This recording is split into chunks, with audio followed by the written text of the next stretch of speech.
Hey, Scott Horton here to tell you about this great new book by Michael Swanson, The War State. In The War State, Swanson examines how Presidents Truman, Eisenhower, and Kennedy both expanded and fought to limit the rise of the new national security state after World War II. If this nation is ever to live up to its creed of liberty and prosperity for everyone, we are going to have to abolish the empire. Know your enemy. Get The War State by Michael Swanson. It's available at your local bookstore or at Amazon.com in Kindle or in paperback. Just click the book in the right margin at scotthorton.org or thewarstate.com. All right, you guys, Scott Horton Show. Check out the archives at scotthorton.org. About 4,300 and something interviews there, going back to 2003, scotthorton.org. And all the latest stuff goes up first at libertarianinstitute.org/Scott Horton Show. Also, you can follow me on Twitter at Scott Horton Show. All right, introducing Robert David English. He is Associate Professor of International Relations, Slavic Languages and Literature, and Environmental Studies at USC. That's a lot of things to teach. And here he wrote this extremely important article about 20 days ago now, but I only just finished reading it. It'll be the spotlight on antiwar.com tomorrow. Russia, Trump, and a new détente, fixing U.S. Russian relations in foreign affairs. They're the journal, of course, of the Council on Foreign Relations. Welcome to the show. Robert, how are you doing, sir? Scott, I'm glad to be here. Thanks for inviting me this morning. Thanks very much. I appreciate it. Great article, very important stuff. I really appreciate the historical review, and I sure hope the regular readership of Foreign Affairs enjoyed the trip down memory lane here. You say at the beginning that in Washington, D.C., it's pretty much taken for granted that, I forget if you cite Vietnam or what, but you certainly cite the coup in Iran, that there's kind of a general, in 1953, there's kind of a general recognition among the Washington, D.C. foreign policy establishment that, yeah, we probably really shouldn't have done that. And yet you say that when it comes to America's relationship with Russia in the 1990s, just after the end of the Cold War, and particularly under Bill Clinton from 1993 through 2001 there, that America's relationship with Russia is actually sort of the subject of a lot of mythology in D.C. They really, you thought, needed to be reminded of some of the reality of what America's relationship was with Russia during the Yeltsin years. You're right. And we could speculate about why Russia is different. There's a lot of reasons Russia is different, but no doubt when you ask informed Americans about Pinochet and the coup against Salvador Allende in Chile and the lasting bad effects from that. Yeah, the coup in Iran, other interventions in Latin America, Central America. Most reasonable Americans would say, yeah, we shouldn't have done that. And what's more, we understand that it poisoned relations with those countries for a long time. It doesn't, even to this day, it affects our relations with Iran. When it comes to Russia, what we did was something very similar in the 90s. It was more recent, and yet it's a blank spot in our memories. We don't acknowledge it. We don't even seem aware of it. And yet it does poison our relations with Russia today. Look, nobody who's sane would disagree that you need to understand how other people view you. You have to get in their shoes or see yourself through their eyes occasionally if you're going to conduct diplomacy and get on in the world. Even if you don't agree with the Russian viewpoint, you at least need to understand it. And our meddling in their politics in the 90s, repeated meddling and electoral influence, is a big part of their perception of us today. When we complain about the hacking and the release of Hillary's emails, the DNC stuff, it's no surprise that a lot of Russians roll their eyes and say, now you've got religion? Talk about a double standard. So, yes, that's a starting point for my piece, is just reminding readers and reminding the Washington establishment that we're not so pure. Yeah, I guess part of it is just, the Bill Clinton years. If you ask the average American, they didn't know anything about the blockade and the bombing of Iraq or anything like that. People think of the Clinton years as just The Simpsons and Seinfeld and peacetime, and especially in contrast to the George W. Bush years that came after. It just seems like sunshine and morning in America and this and that. And if America was helping Boris Yeltsin, then that's good, right? He was the great Democrat who helped to overthrow the communists. So many things about Russia have to be viewed in context. We have so many black and white, very simplistic, impressions that that distort more than they clarify. And that term democracy in Russia, or golden age of democracy under Yeltsin, is a prime example. They had more elections, they had a freer press, but it just unleashed a bacchanalia of corruption. Of course, these oligarchs who hijacked state property and became instant billionaires are one example. The corruption that proliferated all the way up and down official ranks is another. And it basically impoverished most of the population. The shock therapy economic policies, rapid privatization, slashed the size of the state that we pushed on Russia and the IMF pushed on them, backfired badly. And, overall, if we look back on the 90s and say Yeltsin was good, they had democracy then, Russians roll their eyes and say, are you out of your mind? We had democracy on paper, but we had gangsters and nepotism and oligarchs and chaos in reality. And of course, very low living standards, tragically low living standards. If we continue to idealize the 90s and then believe that Putin came along and messed it up, we fundamentally misunderstand how Russians remember the 90s and how Russians look at Putin today. Mm-hmm. Well, now, I guess there's two questions here. The reality of the American role. You mentioned the IMF there, but what's the reality, if you can elaborate a little bit more about what was, I guess it's been going around lately on Twitter and stuff, the cover of Time magazine from 1996 about Clinton's guys helping Yeltsin win. I guess there's even a documentary about it. Yes. And then also the second question related is the Russian perception of America's role in all of that, kicking them while they're down instead of being a good sport after the end of the Cold War. On the narrow question of electoral influence and meddling in their politics, there were several junctures, 92, 93, when they had sort of internal, almost a civil war, when Boris Yeltsin rammed through with a falsified referendum, a new constitution with our backing. And then a few years later in 96, when he was threatened with, he was going to be ousted. His popularity was below 10%. And thanks to American money, thanks to American advisors, thanks to our diplomatic and all kinds of political support, he managed to pull off, and also, again, ballot box stuffing and other chicanery, he managed to pull off a miracle and get reelected. We basically helped engineer that reelection. It was very negative for Russia. It was negative because 4 more years of Yeltsin was a disaster. It was also negative because it corrupted their democracy. It was illegitimate, their entire system with the new constitution. And of course, the person who then assumed 4 more years of the presidency. When you compare what they did in this last election, it's not to say 2 wrongs make a right. They don't. But the scope of our interference, our scope of our meddling was even greater. Those are the concrete examples, and that Time magazine cover kind of celebrates, right? We were celebrating at that time how we had helped Yeltsin win re-election by sending these commando teams of campaign advisors who were also, by the way, experts on dirty tricks, not just the good kind of campaigning, but the negative kind. It's nothing to be proud of, and yet the very fact that it happened and the very fact that we at that time were crowing about it tells you something about how wrong we got Russia. Mm-hmm. And before you get to the economic part, just as far as the electoral interference there, in 1996, wouldn't the excuse have been that, well, but the Reds were going to win, we had to stop them, or something like that? Okay, I'll give you 2 rebuttals to that, or 2 points in response. One is that was greatly exaggerated. Yeah, the Reds might have come back, but you know what?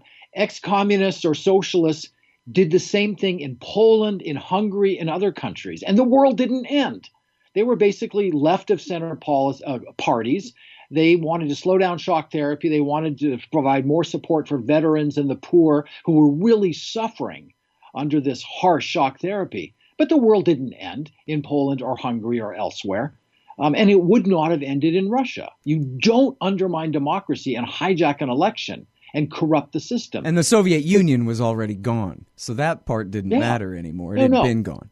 Yeah, we don't know exactly what would have happened if we had allowed the elections to go forward fairly. if the communists had won, but they wouldn't have been the communists of old. That's ridiculous. The second thing I would say in response to that argument, that it was okay to interfere because the communists were on the way back, here's a wonderful irony. So that's President Bill Clinton's time when we intervened to block a communist candidate from being elected president. He was far more popular than Yeltsin, yet we helped engineer Yeltsin's, comeback and undermine the popularity of the communist candidate. Now fast forward to 2011, 2012, when Hillary Clinton, Bill Clinton's wife, is Secretary of State. And Russia holds parliamentary elections now under Putin. And there's chicanery, there's ballot box stuffing. And we speak out loudly. And Hillary Clinton says there's been fraud and corruption, and she demands an investigation. Do you know which party came in second in those elections? Putin's party, United Russia, won the elections with some help of some cheating, no doubt. Do you know which party was in second place? The communists. So what irony. In the 90s, we are doing all we can to help, tilt the elections in an illegal fashion to keep the communists out of power. But now, under another Clinton, we are in favor of helping the communists, who, again, were the victims of this chicanery or cheating. Mm-hmm. The ironies just never stop. Right, and especially when they're up against the handpicked successor of their boy Yeltsin. Exactly, and maybe this is the most tragic thing. And again, another irony, but a tragic one. For all of his repressive and anti-democratic moves, Putin has engineered this sort of growing authoritarian state and dominance of the political system by legal means, right? He's done it with the powers that the Constitution grants him. He's got majorities in parliament.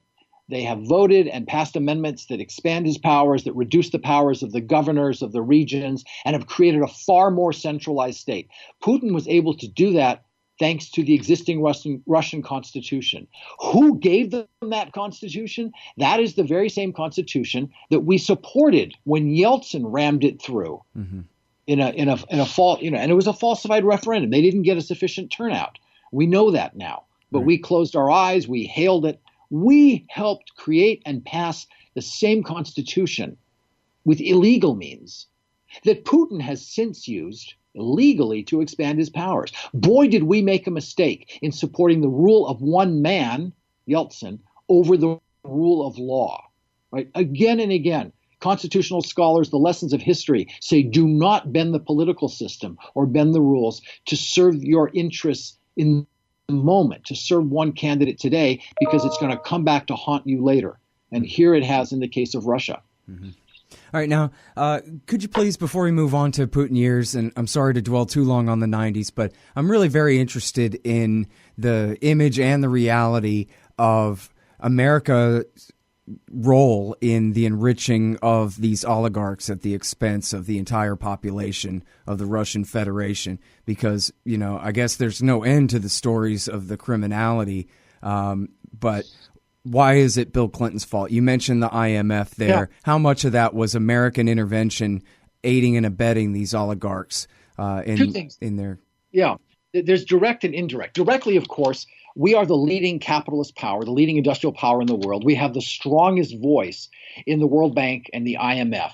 Therefore, the policies of those institutions that were pushed on Russia, the rapid privatization, the slashing the role of the state, the policies that backfired so badly, we are among the chief authors and supporters of. So we bear the main responsibility. If they were mistaken policies, and they were, and many top IMF and World Bank officials have since acknowledged that, then it's on us, right? We pushed them on a Russia that was too weak and too broke to say no. They were forced to go along. That's the first thing I'd say. The second is, of course, you can't blame Americans or Bill Clinton's administration for all and every instance of, corruption and malfeasance in Russia, right? Russians did those things, although we helped, create the climate.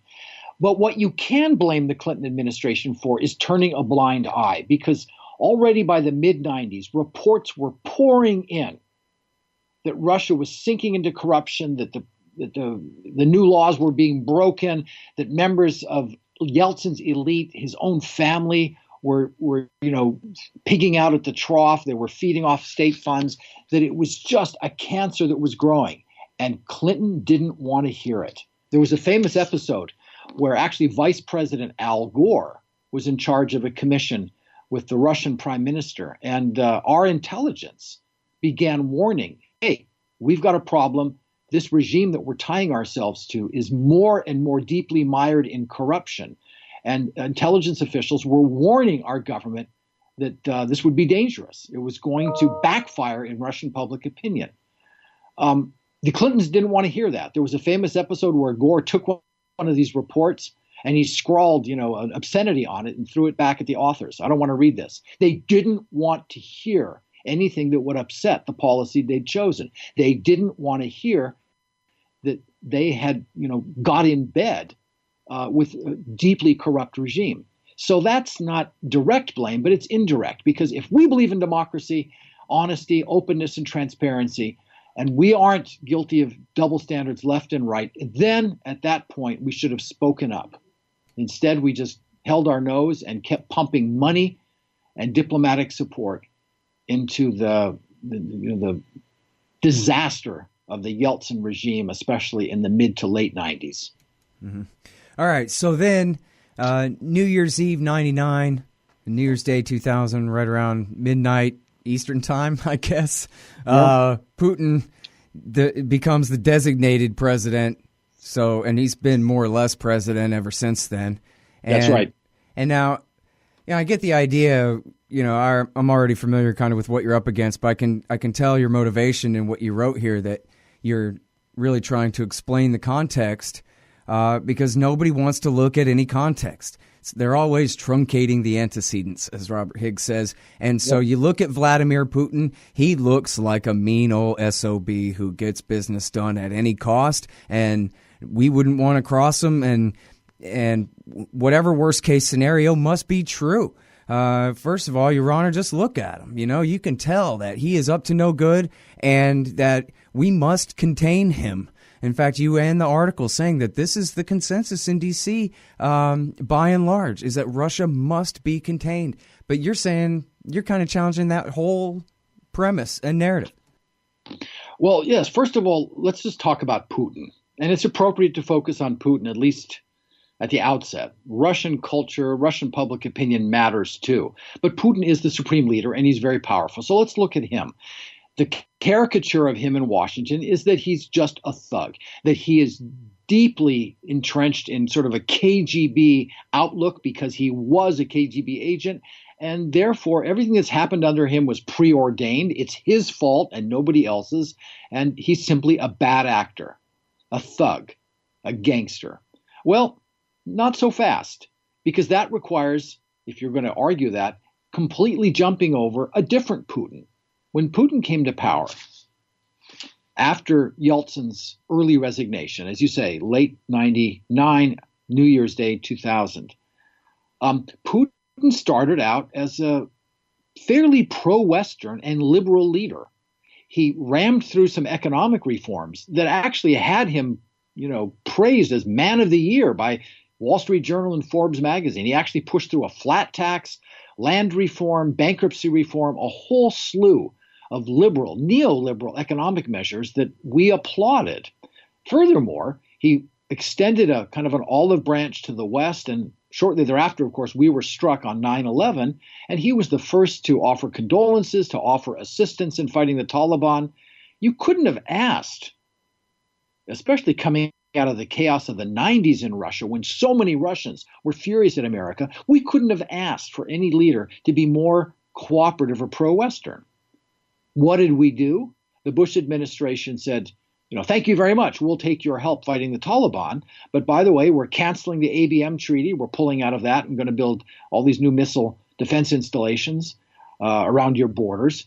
We are going to slap all kinds of tariffs on your steel imports just because we want to pander to West Virginia, Ohio, and Pennsylvania in the midterms. We are going to expand NATO again, this time right up to your borders. A whole slew of actions leading up, of course, to the worst of all, which was the invasion of Iraq.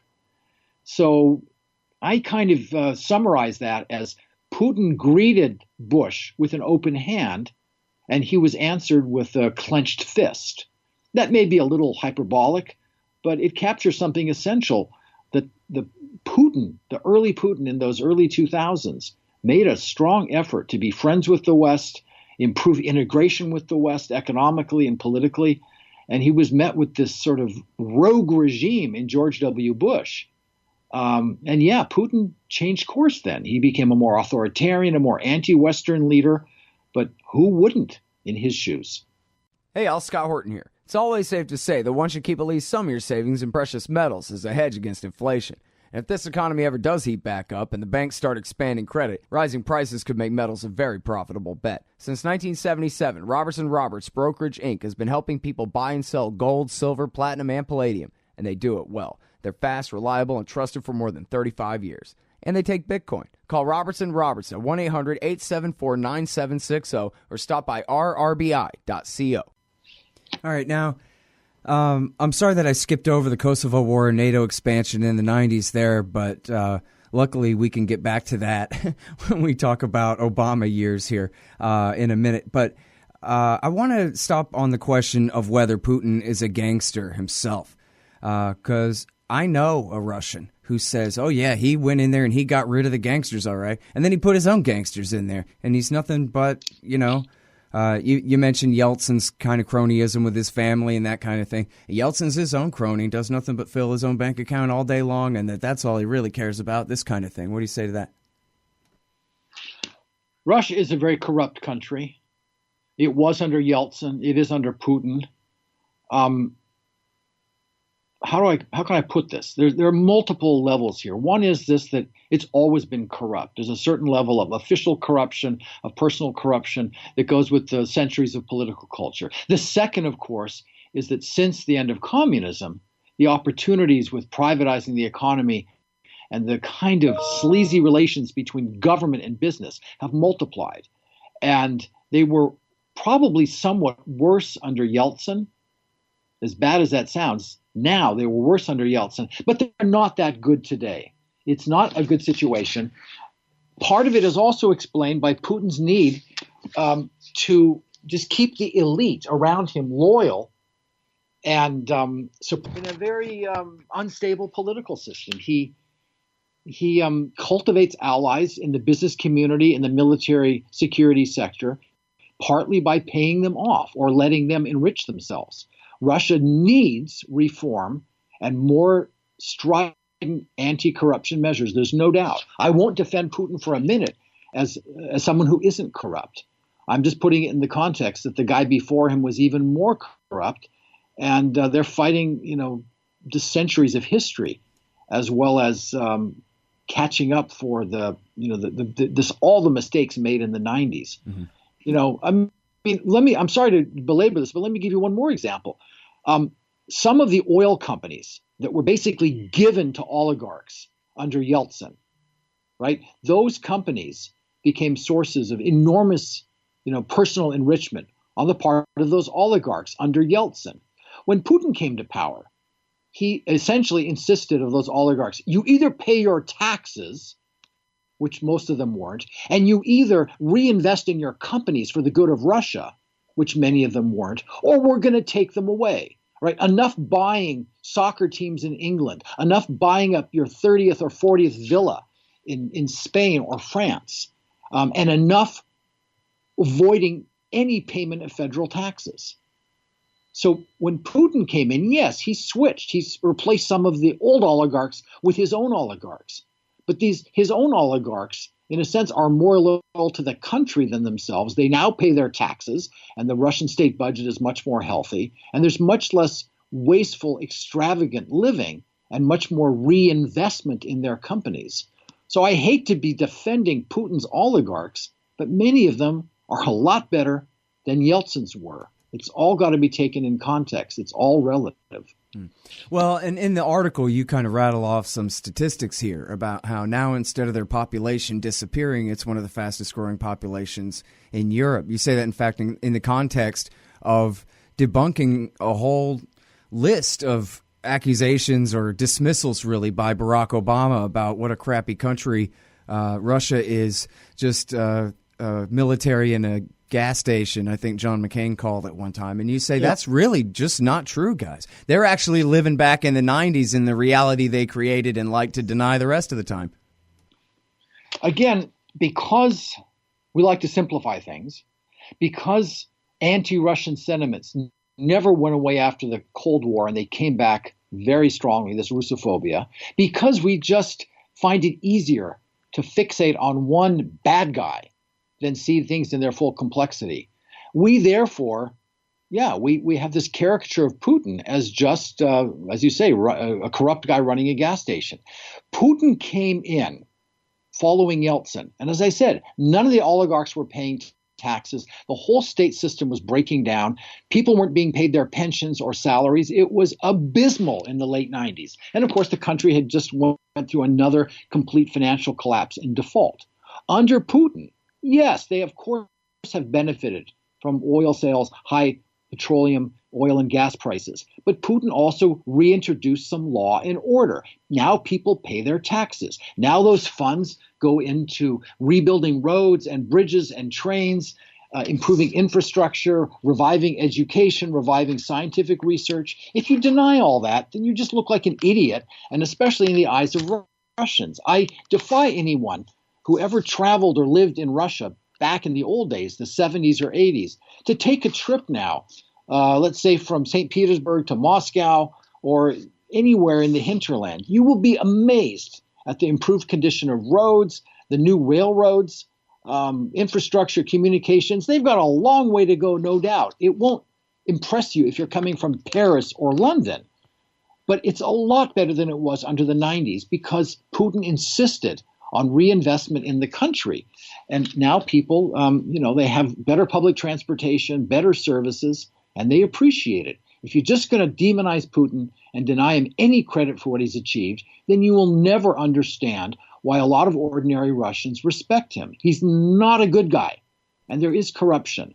But he's a lot better guy and a lot less corrupt than what went before. Mm-hmm. All right, now, I had missed all this in 1996, but when they started the expansion of NATO, there were a lot of people with very hawkish names who spoke out against it. I was amazed just recently reading Jerry Brown's review. Who knew? Jerry Brown's review of William Perry's book about nuclear weapons, and he talks about how in 1996 you had Robert McNamara and Paul Nitze and a lot of the greatest hawks of the Cold War said, don't expand NATO. And they were dead serious about it, and including Bill Clinton's Secretary of Defense, William Perry, who apparently is regarded as some kind of real genius and serious nuclear war planning thinker, kind of a wonk that Bill Clinton absolutely should have referred to. His Secretary of Defense, he did it over his Secretary of Defense's dead body. And one that, like I'm saying, kind of rose up through the ranks as this ultimate wonk rather than some, outsider brought in or some kind of thing like that even. But so even at the time, and then there's the famous George Kennan interview with Thomas Friedman in 1998 where he says, here's what's going to happen. All the people who are saying, go ahead and expand NATO, the Russians won't mind. We'll incorporate them into NATO even. It'll be great. People like Strobe Talbot. As soon as this backfires and the Russians react, these very same people will say, see, this is why we need NATO expansion, to contain this rising czarist Russian empire. That's, the consequences of the fight that they're picking. And I wonder whether, are you the only one over there writing at Foreign Affairs who questions the narrative about this? Because it seems pretty obvious, especially when it's their Foreign Affairs, it's their Mr. X. It's their number one gray-beard leader wonk that they worship at the high temple of foreign relations. So what's the deal? Yeah, well done, Scott, pointing out that irony, particularly with regard to foreign affairs, that probably the majority of the readership now, the foreign policy elite, are on board with NATO expansion and turning a blind eye to this idiotic self-fulfilling prophecy, when in fact it was some of these leading foreign affairs thinkers, going back to George Kennan, who said, don't do it. It's going to cause a backlash. It is inevitable You can't take advantage of another country's weakness, ram your priorities, your military alliance down their throat, endlessly expand right up to their borders, encircle them, and not expect some pushback. Are we out of our minds? It's logical. International relations theory teaches us that, if it teaches anything. And a quick look at world history would tell you the same thing. There is no case where any country could just sit back and watch another great power, military power, encircle it, surround it, and just do nothing. It's just not the way the world works. If we think somehow we've got some kind of magic pixie dust and our alliances, our military power doesn't threaten, doesn't scare people, but everyone else's does, come on. It's ludicrous. And let me give you, instead of rehashing this, because I agree with you completely, and I guess I'm just being repetitive, let me give you another example unfolding today. Just a couple of days ago, the U.S. Senate voted 97 to 2 to admit a new member to NATO, Montenegro. Montenegro is a tiny Balkan, former Yugoslav republic. It's only got about a quarter or a third of a million people. Why is it being admitted to NATO? Some people point out that there's no threat to the country, certainly not from Russia so far away.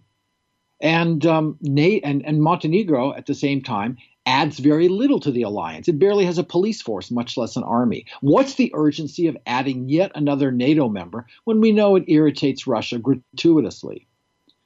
Well, when you look at the recent history of Montenegro and how we got here, it just blows your mind. Montenegro is ruled and has been ruled by one clan, one thug and his allies, a guy named Milo Đukanović, who, by the way, is about the closest thing in the Balkans you can find to Putin. He has killed political opponents. He's deeply corrupt. He's a thuggish gangster.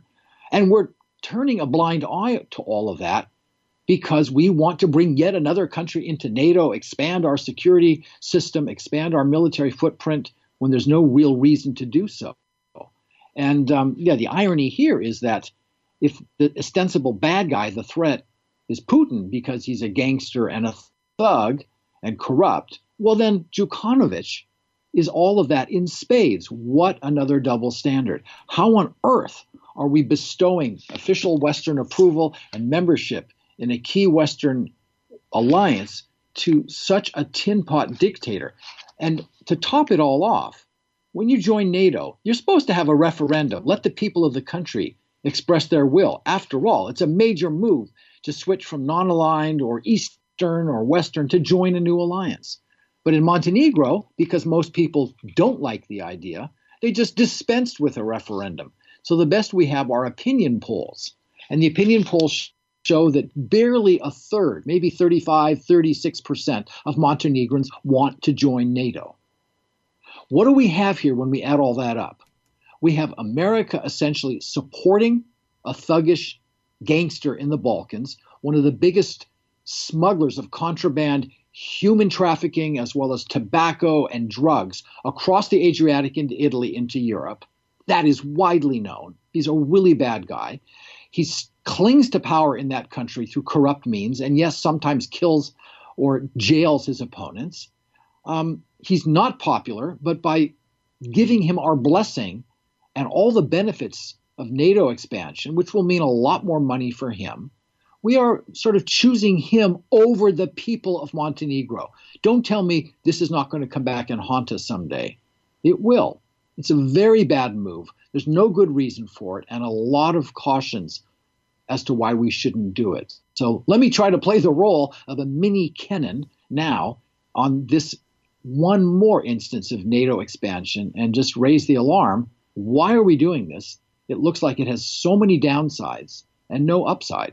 This part of the Scott Horton Show is sponsored by Audible.com. And right now, if you go to audibletrial.com/Scott Horton Show, you can get your first audiobook for free. Of course, I'm recommending Michael Swanson's book, The War State, The Cold War Origins of the Military-Industrial Complex and the Power Elite. Maybe you've already bought The War State in paperback, but you just can't find the time to read it. Well, now you can listen while you're out marching around.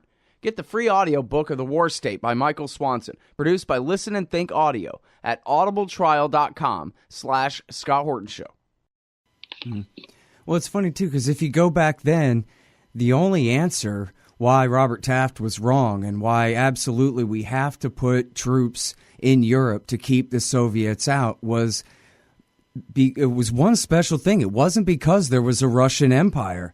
It was because Soviet communist ideology bent on world domination made this the extra special exception, which was why we had to have NATO at all, just to keep them out of our allied Western democracies like France and Belgium and Denmark, etc. Everything east of Germany could go to hell. Right? Sorry to the Hungarians and to the Czechs and whoever else tried to resist, because what are we going to do about it? But now Soviet ideology is gone. Global communism is dead. It's not even really communism in North Korea anymore, right? I mean, whatever you call it there. And yet our empire does nothing but push further and further towards them. It seems like, I don't know, this is part of what bugs me. I keep bringing this up to all my different guests whenever we talk about Russia. For some reason, it seems the most important point. And your article, I think, is partly a recognition of this, a challenge to this.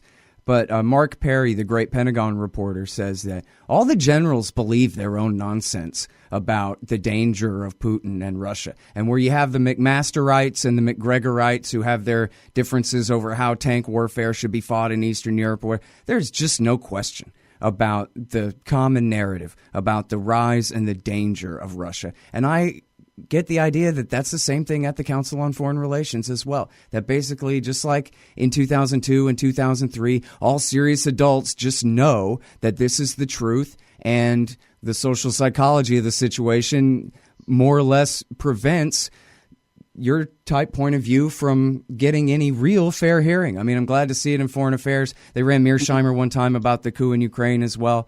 But by and large, it seems like D.C. and New York, they've all drank the Kool-Aid on this. Am I right about that? Yeah. We can talk in a moment about what threat or what, for example, Russia in Ukraine, Russia in Crimea.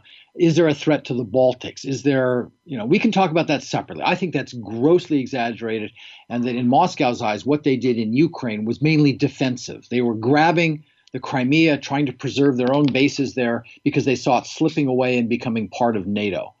So it might have seemed aggressive, but it had a defensive motivation. Let's put that aside for a moment, though, and just ask about maybe the more interesting thing. You called it social psychology.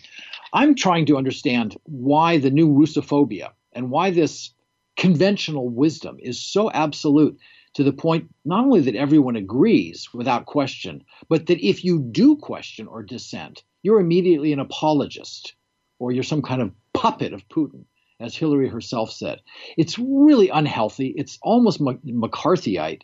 And when I wonder where it's come from, I see the following. This is my diagnosis, at least about the current moment.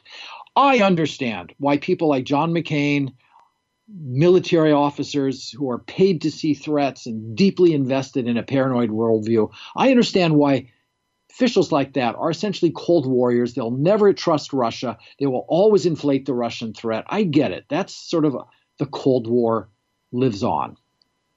What is a little harder to understand is why so many progressives, Hillary Clinton, the voters who supported her, I watched Rachel Maddow on MSNBC, and it just boggles my mind how the left has become as anti-Russian, as Russophobic as the right. And the best I can say in response is that there's a kind of loyalty to Hillary Clinton and a fury at having lost the election to Donald Trump. And therefore, it's almost necessary to credit her argument that Trump is Putin's puppet, that Trump couldn't have won unless the Russians intervened massively to undermine our democracy. There is so much anger at Trump having won, shock, surprise, and anger, that I get people reading my article who go off the rails after the first 5 lines because I very gently suggest that Trump has outlined a reasonable approach to Russia. As you've seen, Scott, you've read the whole article, it's 99% about the past. There's very little Trump in there, except at the beginning, and then again, a little hope at the end. But I don't go out of my way to praise Trump or analyze the details of his policy. And yet, I find so many progressives, the instant they see any language that doesn't spit on Trump, they stop reading. They think it's disloyal, it's pro-Russian, it's pro-Trump. How could you? And they don't even pay attention to the analysis. And again, there's a lot that goes into that. But I think much of it has to do with anger at what happened in November 2016, incomprehension that we have this, whatever you want to call him, unqualified leader in the White House, unwillingness to admit that maybe the Clintons, their campaign got a lot wrong, and that the chief blame in her defeat lies with her and her campaign staff, not with Trump and not with the Russians. That's what's brought a lot of people on the left, progressives, to line up with the right, the Cold Warriors, in this new Russophobia. It's not healthy because it means they're not thinking clearly, they're not being self-critical, they're not willing to listen to reasonable arguments. It's just anger, anger, anger, looking for a scapegoat.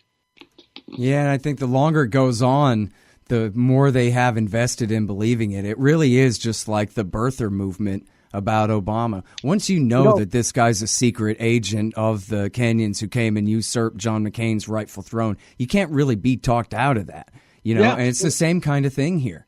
It's like a religion. I would say, and I can't predict the future. I cannot predict the future. But now we have these hearings, both the House and then the Senate Intelligence Committees looking into not so much just the Russian hacking. We have a pretty good idea. We know what happened with the DNC, the emails, and publishing them on WikiLeaks. We don't know every link in that chain. We don't know for sure that it was directed by Putin or maybe a rogue operation, but we have a pretty good idea that Russia interfered. But what we are supposed to be looking into is, did the Trump administration, did Trump election officials know about that in advance? Did they collude? Did they coordinate these leaks in order to embarrass Hillary? Was there direct involvement by Trump officials in Russia's meddling in our politics? That's what these investigations are supposed to get at, correct? But they're stuck on partisan bickering, and they're not getting any closer to that truth at all. Well, and those questions, I mean, that's already been dismissed outright by Michael Morell, the former acting director of the CIA, and Hillary ally who accused Trump of being Putin's puppet last summer before the election, which is profound interference itself. And James Clapper, both have a vested interest in bolstering this narrative, have both thrown very cold water on it. I mean, Morell even said, yeah, there's a lot of smoke, but I'm telling you, there's no fire, there's not even a spark. Forget it. So that's pretty much the ultimate climb down, and yet the narrative persists. And, you know, here's my thing about it, as long as we're talking about it.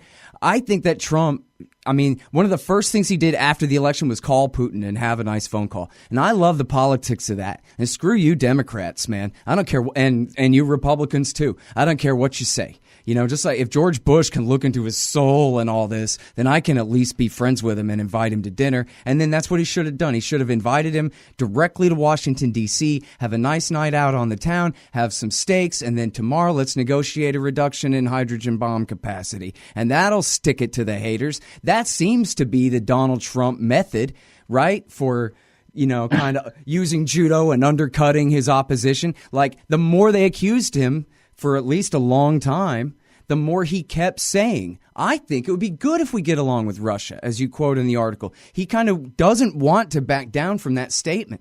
It seems like now is the time to have Putin over, have him to D.C., and make all these people accuse Putin all this stuff to his face. Watch them all bow and scrape and be polite because they don't really believe their own nonsense, you know? Here's what could happen. If you're right, and you may well be right, you have good evidence for it, you've made a persuasive case that these investigations are going to be kind of like the Democrats' Benghazi hearings. A lot of smoke, very little fire. Yep. At a certain point, they'll peter out because they're just not finding anything. What they're likely to find is people evading taxes, you know, Manafort or Flynn got paid a speaker's fee, a big consulting contract. They worked for some oligarch. You know, it's going to look like the whole Cheney, Rumsfeld, Halliburton crowd under the George W. Bush presidency, right? Conflict of interest. In their case, it was oil. But it's going to be roughly the same thing. But as for colluding in Russia's meddling and colluding in the leaks of everything, very unlikely. So at some point, we'll get past that. And as you say, then real business can begin. And, Putin himself did something interesting. Just yesterday, he gave a major address or major interview up in Arkhangelsk on the Russian Arctic. He, in passing, seemed to be inviting Donald Trump to come to Helsinki in May when they're having a meeting of the Arctic Council. So all the principal members of the Arctic nations. That includes us, Canada, Russia, Finland, Norway, Sweden, Iceland, Denmark, that they will all get together there, and that Trump and Putin could have sort of a little summit on the side. And, I kind of like that idea because one of my hobby interests, one of my great concerns is what's going on in the Arctic, right? About the declining sea ice, the environmental dangers, all the energy projects that could be very dangerous, they could be beneficial, but they could bring horrible environmental destruction. We need to be cooperating on the Arctic in so many ways because it's changing so fast. Why not have those two leaders get together and stamp their new détente, or at least attempt to put the relationship on a new positive footing? Why not start in Helsinki working on the Arctic? Sometimes you put Ukraine aside for now, put Syria aside, and find some way of cooperating on something new. Establish a pattern of cooperation, shut up some of the naysayers, and then maybe there'll be a spillover effect into other areas of confrontation, other areas where we need to work together. Maybe I'm just looking at clouds and seeing a silver lining. Maybe I'm, over optimistic. But if leaders matter, well, there's an opportunity right there. Yeah. Matters are bad enough that the possibilities are endless for improvement, right? I mean, there's so much that could be done to make things better, like forswearing ever bringing Ukraine into NATO. You can just forget that. You never have to worry about it again. I promise on the next 6 presidents' behalf, it ain't never going to happen. Something like that. Go ahead and break some ice and do something good. It seems obvious enough. I mean, Ronald Reagan was within a hair's breadth of negotiating an end to all nuclear weapons in Soviet and American stocks back in 1986. So if he can do that, Obama talks a good game, but Trump could actually carry it out. Yeah, I'm not confident that he can for 2 reasons. I wish. Now I'm going to contradict myself and go from the Pollyanna to the gloom and doom. But Trump has yet to demonstrate that he can carry through on policy. He's got to stop all the self-inflicted wounds, all the silly tweeting, undermining himself. He's causing a civil war in the Republican Party, for God's sakes. And he's got to get serious about politics. I'm not sure he's demonstrated that he can. That's one thing. Even if he were, of course, he's dealing with so much anti-Russian hostility that it'll be hard to push an agreement through Washington. So there are 2 big obstacles on the Western side. One is, the whole political elite, and one is Trump is his own worst enemy. Right. If he could put forward some serious proposals, meet Putin halfway, what will really surprise the world is that Putin may well come the other distance and meet us, in the middle. Many people, as I write in the article, are convinced that Putin only wants confrontation. He actually likes confrontation because it gives him, a foreign threat that he uses to whip up nationalism and keep his popularity high at home. That's way too simplistic. Most Russians support his foreign policy because they support his foreign policy. But as we've seen, they're willing to speak out on corruption. Economic standards have slipped because of low oil prices, because of the sanctions. They're hurting economically. He's responsive to that. He's not, in my estimation, irremediably hostile like some kind of a Stalin or a Hitler that he keeps getting compared to. I think we can do business with him. Got to meet him halfway. I'm not optimistic because I look at what's happened since the inauguration, and it doesn't, instill confidence that our side is coherent enough to accomplish anything. Mm-hmm. I hope, but I don't expect. Yeah, I mean, it's not like he really has the vision for it. So if anything, we could hope that maybe just to spite his political enemies, he'll do something peaceful, maybe just to make them mad. But was it this same talk that Putin gave the other day where he asked rhetorically something along the lines of, do we really want to return to the Cuban Missile Crisis?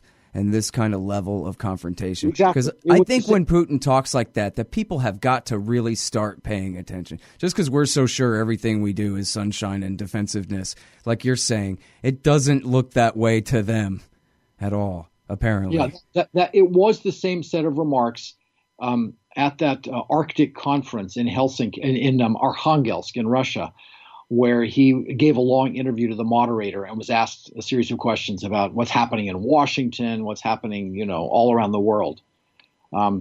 Sometimes he, if we would listen instead of just demonizing, we discover that he poses some important questions and makes some very salient points.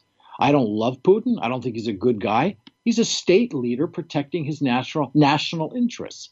His state is not exactly like ours. His system is highly authoritarian, but we get along. We've dealt with authoritarian or dictatorial leaders all around the world to mutual benefit when it suited us. And this is one relationship, because we both have so many nuclear weapons, because they are so pivotal in everything that happens in Europe and Asia, that we need to get back on the right track. And we cannot be so self-righteous that we think all blame accrues to Putin and that all change must come from his side. It's going to be a two-way street, or it won't go anywhere. All right, y'all, that's Robert David English. He is Associate Professor of International Relations, Slavic Languages and Literature, and Environmental Studies at USC. And he's written this very important article for Foreign Affairs, Russia, Trump, and a New Détente, Fixing U.S. Russian Relations. Thanks again for coming on the show, Robert. I appreciate it. Very happy. Thank you very much.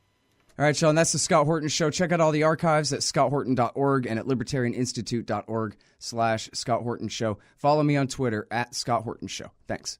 Hey, I'll check out the audiobook of Lew Rockwell's Fascism versus Capitalism, narrated by me, Scott Horton, at audible.com. It's a great collection of his essays and speeches on the important tradition of liberty. From medieval history to the Ron Paul Revolution, Rockwell blasts our status enemies, profiles our greatest libertarian heroes, and prescribes the path forward in the battle against Leviathan. Fascism versus Capitalism by Lew Rockwell for audiobook. Find it at Audible, Amazon, iTunes, or just click in the right margin of my website at scotthorton.org. I love Bitcoin, but there's just something incredibly satisfying about having real, fine silver in your pocket. That's why commodity discs are so neat. They're 1-ounce rounds of fine silver with a QR code on the back. Just grab your smartphone's QR reader, scan the coin, and you'll instantly get the silver spot price in Federal Reserve notes and Bitcoin. And if you donate $100 to the Scott Horton Show, he'll send you one. Learn more at facebook.com/commoditydiscs. commoditydiscs.com.